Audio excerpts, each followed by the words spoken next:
ओम शांति। 15 अगस्त 2024।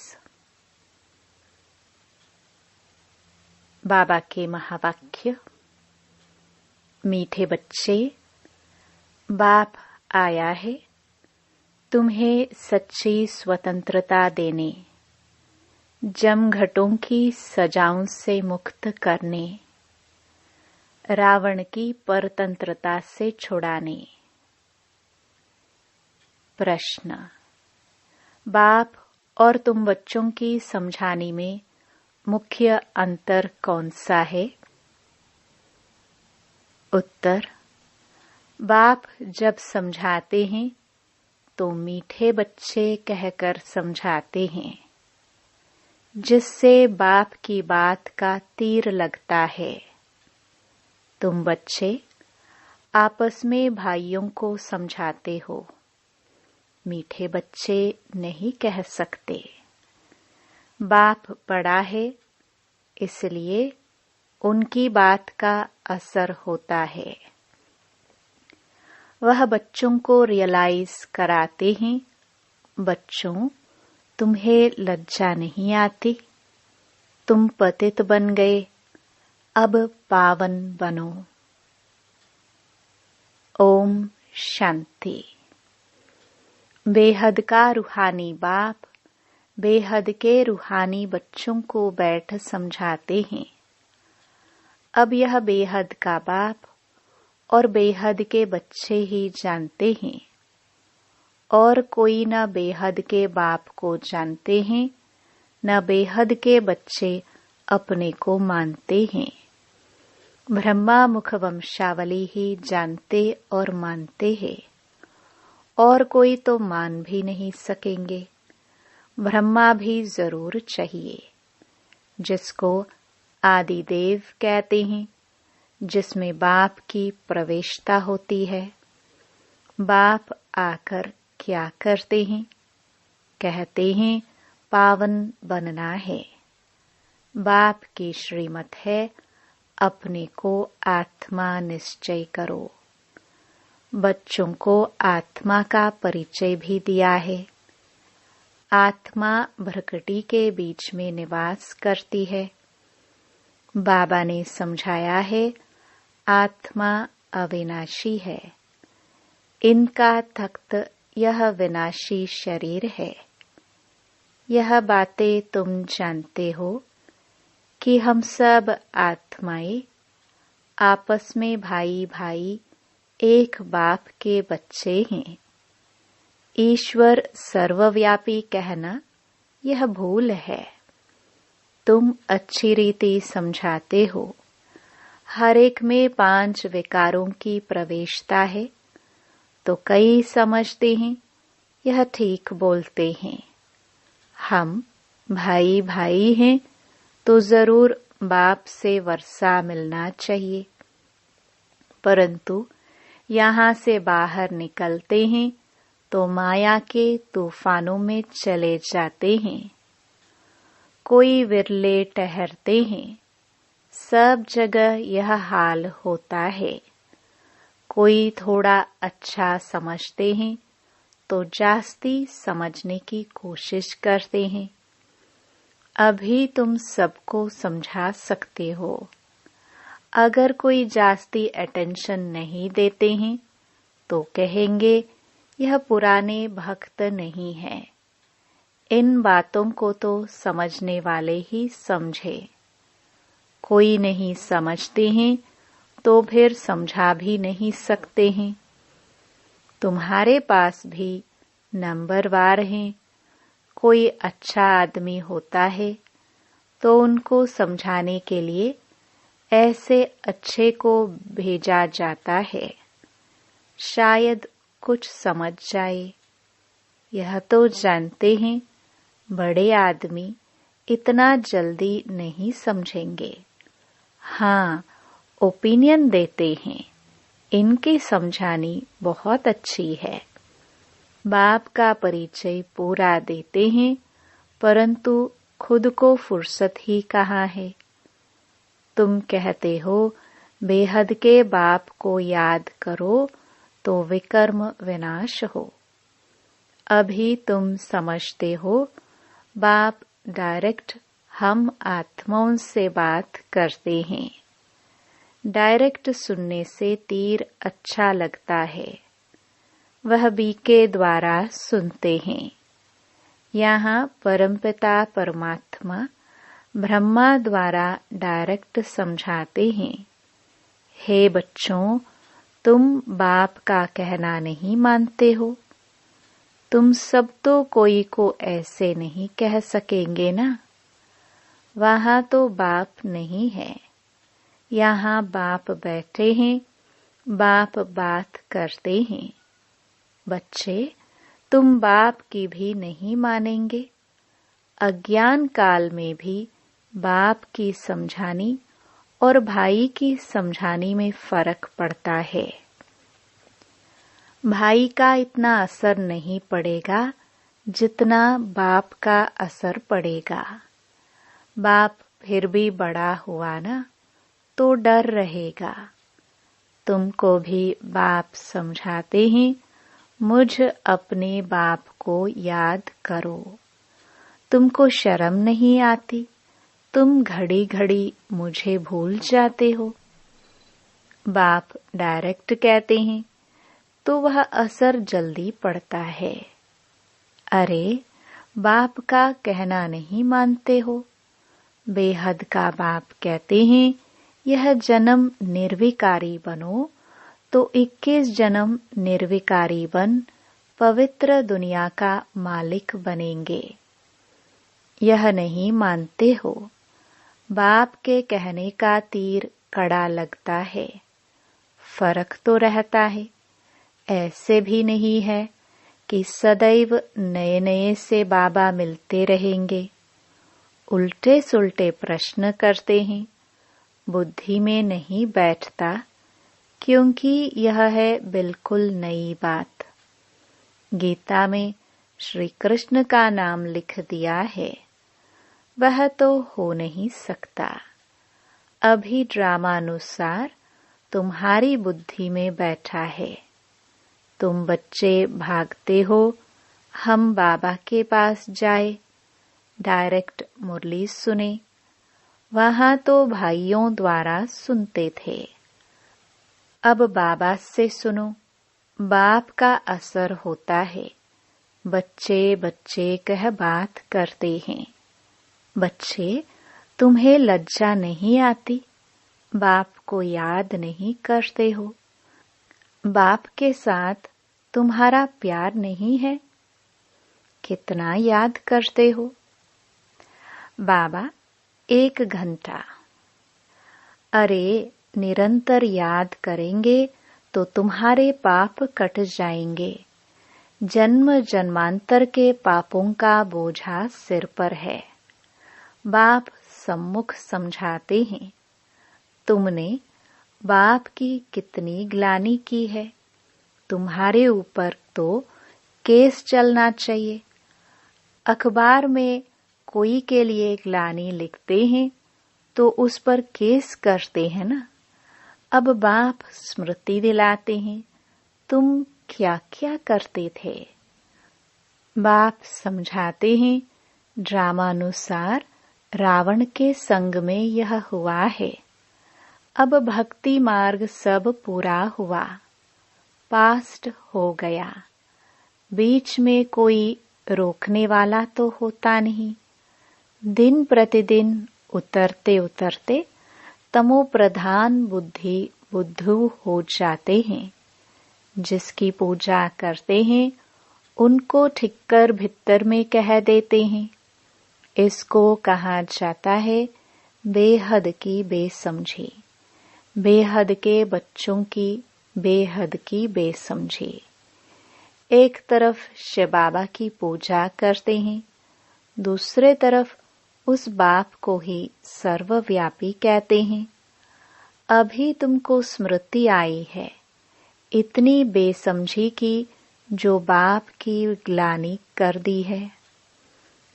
अब तुम बच्चों ने समझा है तो अब पुरुषार्थ कर रहे हो बेगर टू प्रिंस बनने का। श्री कृष्ण सतयुग का प्रिंस, उनके लिए फिर कहते 16,108 रानियां थी, बच्चे थे। अभी तुमको तो लज्जा आएगी। कोई पाप करते हैं तो भगवान के आगे कान पकड़कर कहते हैं, हे भगवान, बड़ी भूल हुई, रहम करो, क्षमा करो। तुमने कितनी बड़ी भूल की है। बाप समझाते हैं, ड्रामा में ऐसा है, जब ऐसे बनो तब तो मैं आऊं। अब बाप कहते हैं, तुमको सब धर्म वालों का कल्याण करना है।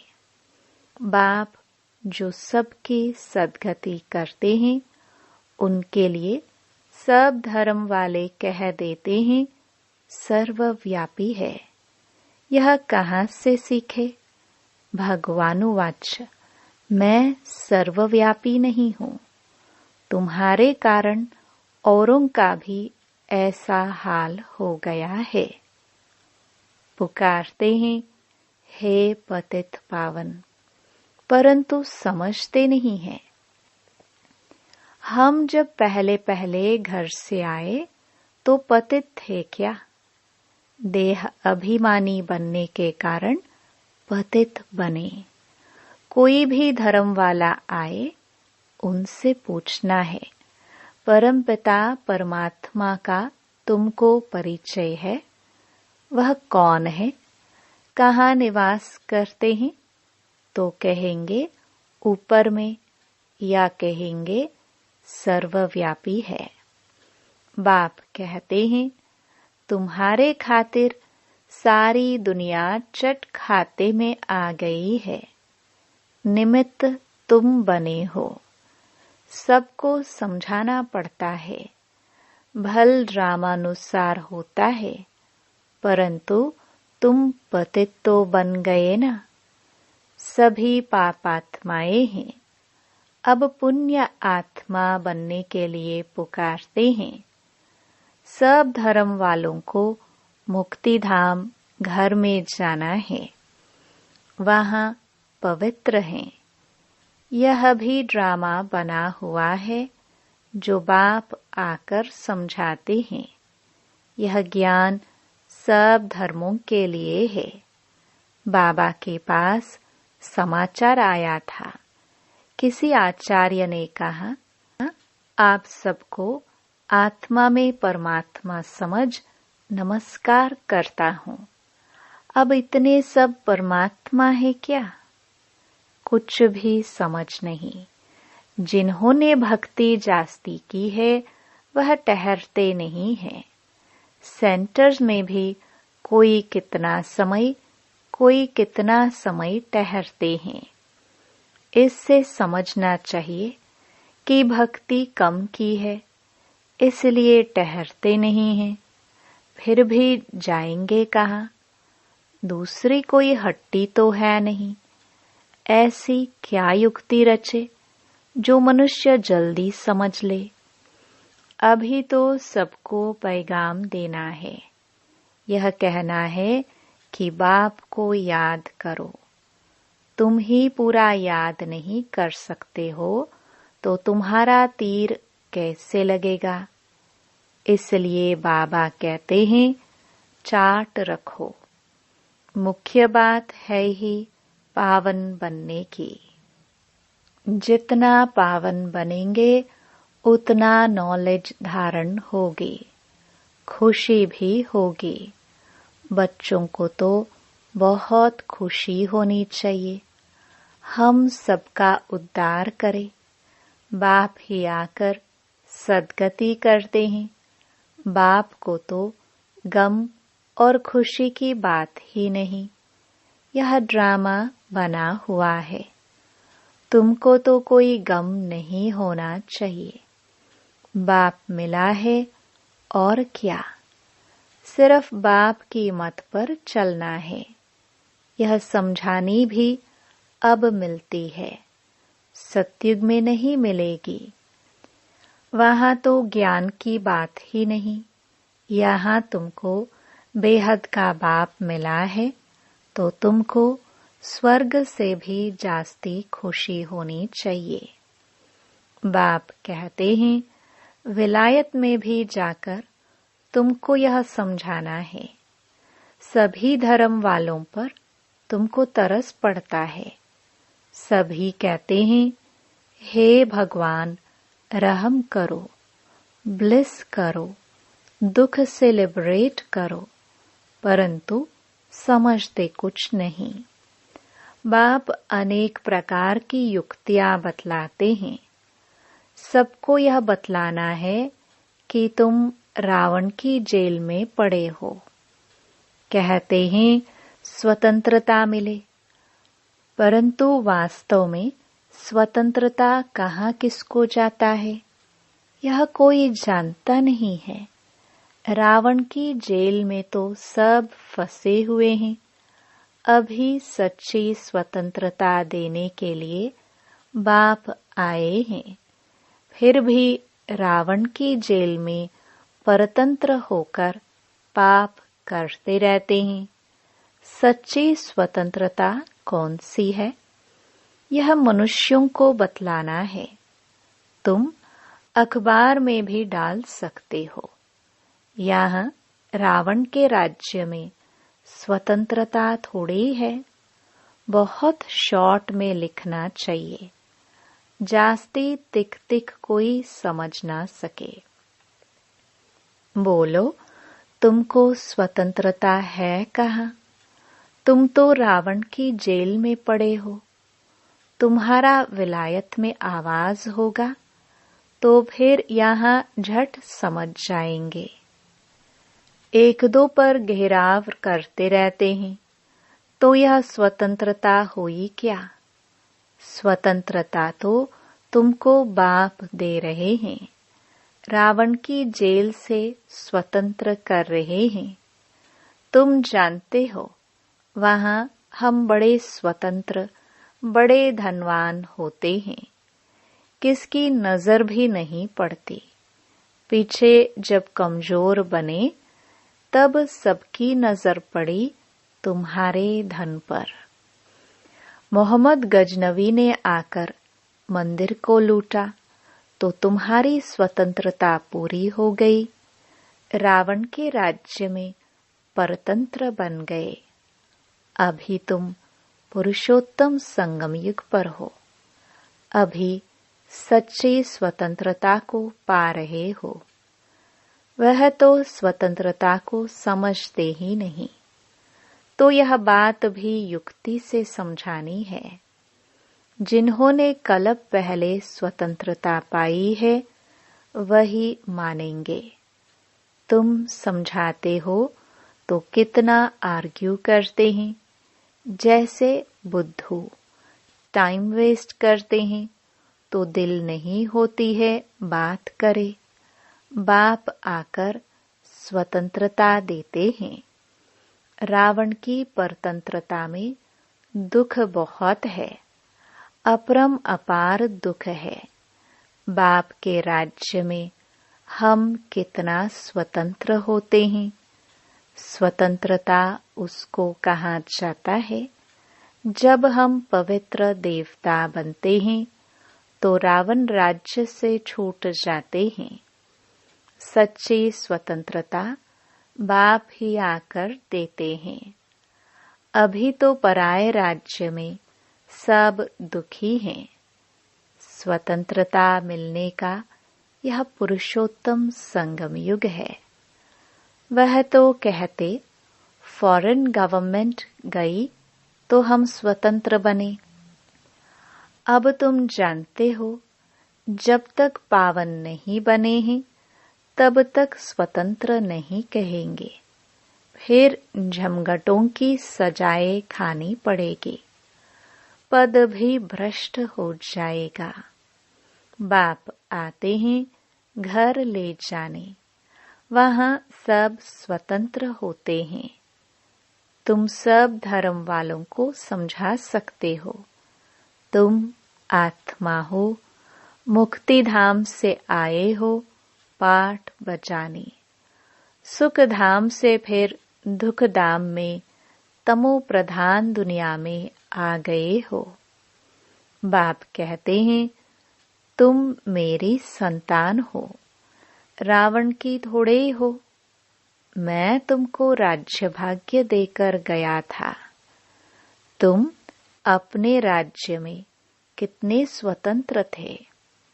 अब फिर वहां जाने के लिए पावन बनना है। तुम कितने धनवान बनते हो। वहां तो पैसे की चिंता नहीं होती है। भल गरीब हो फिर भी पैसे की चिंता नहीं, सुखी रहते हैं। चिंता यहाँ होती है। बाकी राजधानी में नंबरवार पद होते हैं। सूर्यवंशी राजाओं जैसे सब थोड़े बनेंगे। जितनी मेहनत उतना पद। तुम सब धर्म वालों की सर्विस करने वाले हो। विलायत वालों को भी समझाना है। तुम सब भाई भाई हो ना। सब शांति धाम में रहते हैं। अब रावण राज्य में हो। अब घर जाने का रास्ता आपको बताते हैं। अपने को आत्मा समझ मुझे याद करो। कहते भी हैं भगवान सबको लिबरेट करते हैं, परंतु यह नहीं समझते कि कैसे लिबरेट करते हैं। बच्चे कहाँ मूंछ पड़ते हैं तो कहेंगे बाबा हमको लिबरेट कर, अपने घर ले चलो। जैसे तुम लोग फॉगी में जंगल में मूंझ गए थे, रास्ते का मालूम नहीं पड़ता था। फिर लिबरेटर मिला, रास्ता बताया। बेहद के बाप को भी कहते हैं बाबा हमको लिबरेट करो, आप चलो, हम भी आपके पीछे चलेंगे। सिवाय बाप के और कोई रास्ता नहीं बताते हैं। कितने शास्त्र पढ़ते थे, तीर्थों पर धक्के खाते थे, परंतु भगवान को नहीं जानते तो ढूंढेंगे फिर कहाँ से। सर्वव्यापी है फिर मिलेंगे कैसे। कितना अज्ञान अंधियारे में है। सर्व का सद्गति दाता एक बाप है, वही आकर तुम बच्चों को अज्ञान अंधेरे से निकालते हैं। अच्छा, मीठे मीठे सिखिलदे बच्चों प्रति मात पिता बाप दादा का याद प्यार और गुड मॉर्निंग। रूहानी बाप की रूहानी बच्चों को नमस्ते। धारणा के लिए मुख्य सार। पहला, एक बाप मिला है, इसलिए किसी भी बात का गम चिंता नहीं करना है। उनकी मत पर चलकर बेहद का समझदार बन खुशी खुशी सबका उद्धार करने के निमित्त बनना है। दूसरा, जमघटों की सजाओं से बचने व सच्ची स्वतंत्रता पाने के लिए पावन जरूर बनना है। नॉलेज सोर्स ऑफ इनकम है, इसे धारण कर धनवान बनना है। वरदान, नॉलेज की लाइट माइट से रॉन्ग को राइट में परिवर्तन करने वाले ज्ञानी तो आत्मा भव। कहा जाता है नॉलेज इज लाइट माइट। जहाँ लाइट अर्थात रोशनी है कि ये रॉन्ग है, ये राइट है, ये अंधकार है, ये प्रकाश है, ये व्यर्थ है, ये समर्थ है, तो रॉन्ग समझने वाले रॉन्ग कर्मों व संकल्पों के वशीभूत हो नहीं सकते। ज्ञानी तो आत्मा अर्थात समझदार ज्ञान स्वरूप कभी यह नहीं कह सकते कि ऐसा होना तो चाहिए, लेकिन उनके पास रॉन्ग को राइट में परिवर्तन करने की शक्ति होती है। स्लोगन: जो सदा शुभ चिंतक और शुभ चिंतन में रहते हैं, वह व्यर्थ चिंतन से छूट जाते हैं। ओम शांति।